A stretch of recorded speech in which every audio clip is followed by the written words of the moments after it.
Andrew. Hi, Grace. How you doing? Doing really great. So please tell me, where are we? Because you know I love this place. I love the energy. But what am I facing here? Well, we're in Mount Shasta, California, just a few miles away from the mountain itself. Yeah. And we're at a spot called the Headwaters because it's the beginning of the Sacramento River. The water comes from the mountain and comes out right here. And it's a very powerful place. There's a lot of fresh, it's a good energy. clear, clean energy flowing here. Yeah. And I've seen you taking some water. So you actually gonna take this water and drink it. Oh yeah, what happens is this water is flowing through lava tubes inside the mountain for 50 years, and it gets very purified. It gets charged with the energy of the mountain, and chemically it gets to be so pure. It's as pure as any water you're going to find anywhere in this earth. And the trees are so gorgeous. I'm gonna show for a second. Huge trees. I don't know if I can show that well. My actually this one, my umbrella is. Yeah, I believe these are red fir trees here. They're not redwoods, but they're red fir. They're very nice trees. So tell me now, Andrew, because you're such a beautiful soul, what keeps you in Mount Shasta for many years? The mountain. The mountain. I'm in love with the mountain. So what is so magical, because I know it is, because it draws me like a magnet to it. So what is the secret? Well, to me, Mount Shasta is just pure love, pure essence, pure God. It's a place where I'm home. I just come home to myself. I come home to Source on the mountain. And I noticed that you're smiling all the time. Do you think that this energy just makes you feel relaxed? Well, Mount Shasta is the mountain of happiness. The word Shasta comes from a Russian word, Shastya, which means pure happiness. Some of the first white people who came after the gold rush were from Russia, and they felt the energy and they said, Shastya, I'm so happy, so it became Mount Shasta, the mountain of happiness. Wow. And you taking, because you are a tour guide, Yeah. so you're taking people to show some places in Mount Shasta. So tell us all, where are you taking them? And what they gonna gain from being there? Sure, thanks for asking. Although I know already, but I want you to. Sure. Well, the whole mountain is sacred. Can't go wrong anywhere in Mount Shasta. And there are certain spots, I call them sacred sites. Some people prefer to call them vortexes or portals, Yeah. where the energy is way amplified. And there's a few of them that are kind of the tourist ones, like Panther Meadows, the most famous. But I like to take people to the off-the-beaten-track ones, the ones that the tourists don't know about, because the energy is just as higher than the tourist ones, plus you have it to yourself. So if you want to have a chance to meditate or just sit quietly, really drop in, it's better to go to the lesser known ones. So I take people to those places, and some people want to have guided meditation. I'm happy to offer that. Some people just like to be in silence, and I do individual and group retreats and bring people to these sites and let the mountain work with them and offer them its gifts. Because it's gonna work one way or another. Like I have so many visions, the dreams is beyond anything. And yesterday, like I told you, I was driving up and I was trying like this releasing, like letting go of so much stuff that I even didn't know it existed. You know, Mount Shasta is pure energy. And when one comes into this field of pure energy, two things can happen, or a combination. First thing, you just feel happy.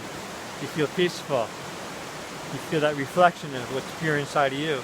And second, what needs to be purified, what needs to be released comes to the surface. Sometimes it can be tears, like for you. Sometimes it could be a stomach ache or a headache, or whatever it is, but right? the energy moves. And if you let it move through, then when you leave, you feel a lot better than when you came. And you beautifully said before that it's mirroring. Can you tell us Oh yeah. more? I like to say Mount Shasta is a 14,100-foot mirror. And its job is to reflect back the deepest, purest place in your own heart. So people come to the mountain, they experience that pure reflection, and they interpret it whatever beliefs they have. Like if someone's a Christian, they might go on the mountain and say, wow, this is the closest to Jesus Christ I ever thought in my life. If someone's a Hindu, they might go on the mountain and say, wow, I just saw a vision of Lord Shiva dancing. If someone believes in ETs, they might go on the mountain and say, wow, there's UFOs all over the sky. And they are there. It's all there. It's all real. They are there. The mountain is reflective. It's a portal to UFO for those who love the subject, because many really do. Yeah. That's the portal on a top. Yeah.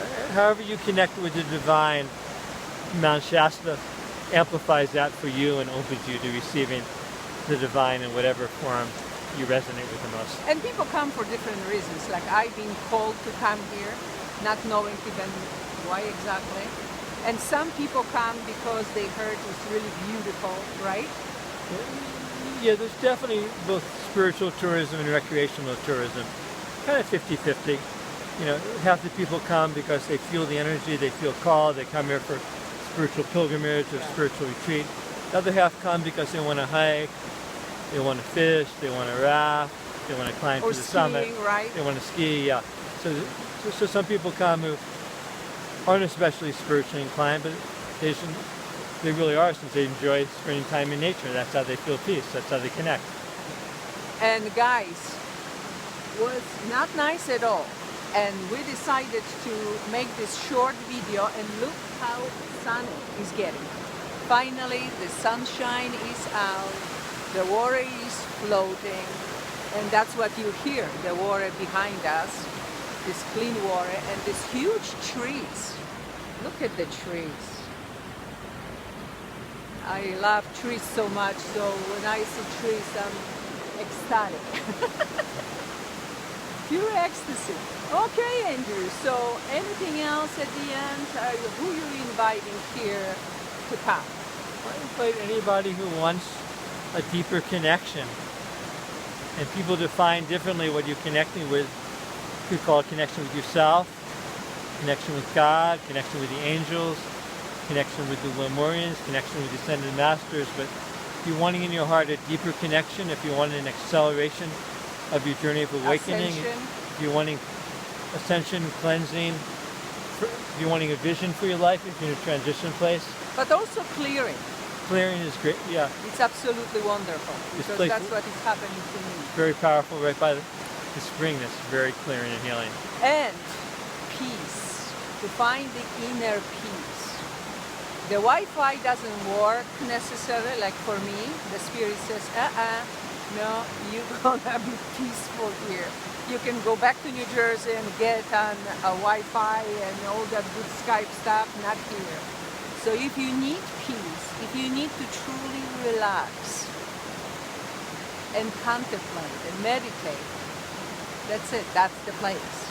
Great place for that, for and sure. I'm gonna leave under in the comment area your website and how to contact you. You may say your website if you want. Sure.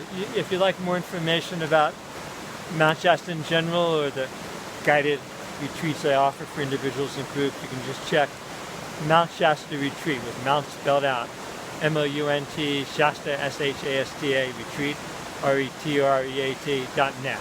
Make sure you get .net, and you'll find out more about what I offer here. Thanks. Very simple. Very simple. Thanks very much. Thank you, Andrew. I appreciate it. My pleasure. Thank you.